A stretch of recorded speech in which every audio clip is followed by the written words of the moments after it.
Còn chưa được lắm. Đâu cầm ngoài để ơi. Chỉ cái khác này thôi.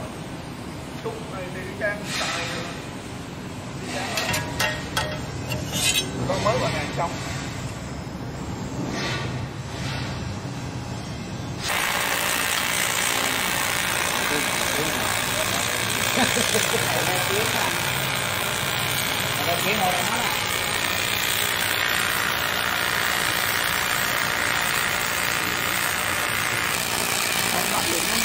Nó cứ nằm chỗ không à.